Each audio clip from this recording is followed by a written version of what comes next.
నమస్కారం, Chittoor TV news కి స్వాగతం. వార్తల్లోని వివరాలు. చిత్తూరు తెలుగుదేశం పార్టీ సీనియర్ నాయకుడు చేకూరి వసంత్ కుమార్ అకాల మృతి చెందారు. సోమవారం సాయంత్రం బెంగళూరులో హఠాత్తుగా గుండెపోటు రావడంతో ఆయన నేలకొరిగారు. మిత్రులు చికిత్స నిమిత్తం ఆయనను ఆస్పత్రికి తరలించగా మృతి చెందినట్లు వైద్యులు నిర్ధారించారు. దీంతో ఆయన మృతదేహాన్ని రాత్రి చిత్తూరుకు తీసుకొచ్చారు.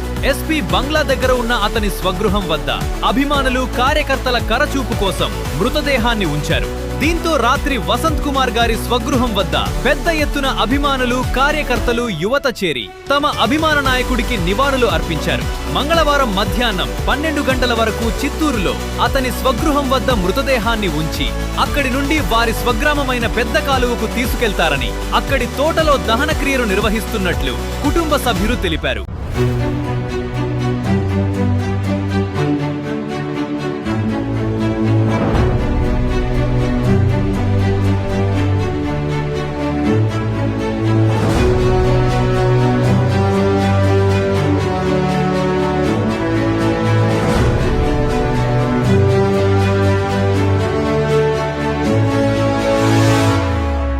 చిత్తూరు నియోజకవర్గ తెలుగుదేశం పార్టీ సీనియర్ నాయకుడు చెరుకూరి వసంత్ కుమార్ హఠాత్ మరణం యావత్తు ఈ యొక్క నియోజకవర్గమే కాదు, జిల్లాలోని అతని అభిమానులందరూ కూడా చాలా దిగ్భ్రాంతికి గురయ్యారు. ముఖ్యంగా నేనైతే ఇవాళ మధ్యాహ్నం కూడా మాట్లాడడం జరిగింది. ఎంతో తమాషగా, జాలీగా ఉండే ఒక వ్యక్తి ఇలా హఠాత్తుగా గుండెపోటు రావడం మాకెంతో విషాదాన్ని నింపింది. అలాగే వారి కుటుంబ సభ్యులు కూడా హైదరాబాద్ నుండి తక్షణమే బెంగళూరుకు వచ్చి అక్కడి నుండి బయలుదేరి రావడం జరుగుతుంది. ఒక మంచి నాయకుడే కాదు, ఒక మంచి వ్యక్తి కూడా. ఎప్పుడు 10 మందితో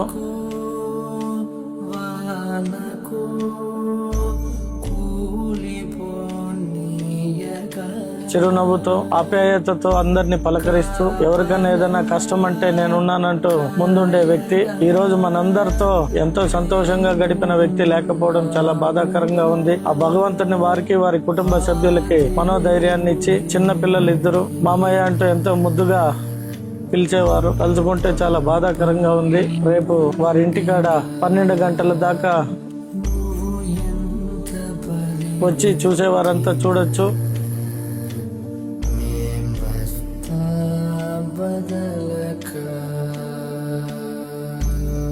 తర్వాత వారి స్వగ్రామమైన పెద్ద కాలువ దగ్గర వారి యొక్క సొంత తోటలో దహన క్రియలు ఉంటాయి. అందరూ కూడా సాధ్యమైనంత త్వరగా వచ్చి వారికి నివాళులర్పించి అన్నిటికీ అనుకూలంగా, ఎక్కడ కూడా ఎటువంటి ఆటంకాలు కలగకుండా దేవుణ్ణి ఒకటే ప్రార్థిస్తాం. వారి కుటుంబ సభ్యులు మనోధైర్యంతో, ఎందుకంటే వారి తండ్రి ఇంచుమించు 81 ఇయర్స్.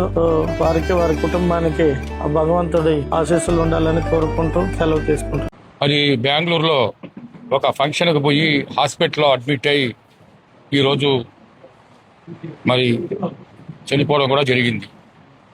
ఈరోజు వారి ఆత్మకి శాంతి కలగాలని, వారి తండ్రి గత 50 సంవత్సరాలుగా కూడా మాతో కూడా చాలా బాగుండేవాడు, పట్టాభినాయుడు గారు. మరి ఈరోజు ఆయన చూస్తే కూడా చాలా బాధేసింది. ఆయన కూడా చాలా ఇబ్బంది పడాడు ఫీలింగ్తో.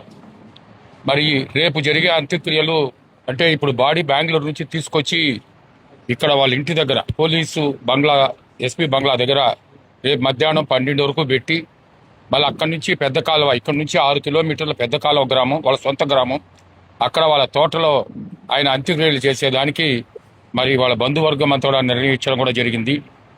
దీన్ని మనం అందరం కూడా సంయమనం పాటించి, ఎక్కడ కూడా ఏది ఇబ్బందులు కలగకుండా, ప్రజలకు ఇబ్బందులు కలగకుండా ఇక్కడి నుంచి ఒక ర్యాలీగా వాళ్ళ స్వగ్రామం తీసుకుపోయి అక్కడ ఈ కార్యక్రమం సాఫీగా జరగాలని, దీనికి ప్రతి ఒక్క కార్యకర్త, వసంత్ కుమార్ అభిమానులందరూ కూడా దీన్ని కోఆపరేట్ చేసి ఈ కార్యక్రమం బాగా చేస్తే మన అంతకన్నా నివాళులు ఇంకా వేరే ఉండదు.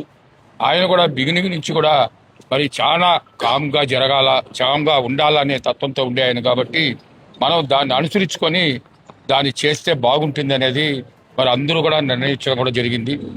మరి రేపు జరిగే అంత్యక్రియలు కూడా గ్రామంలో పోయి అందరూ కూడా ఘనంగా నివాళులు అర్పించి మరి ఆయనకు పార్టీ పైన ఉన్న శ్రద్ధని మరొకసారి తెలియజేసి, లోకేష్ బాబు గారు, చంద్రబాబు నాయుడు గారు కూడా మెసేజ్లు ఇస్తున్నారు.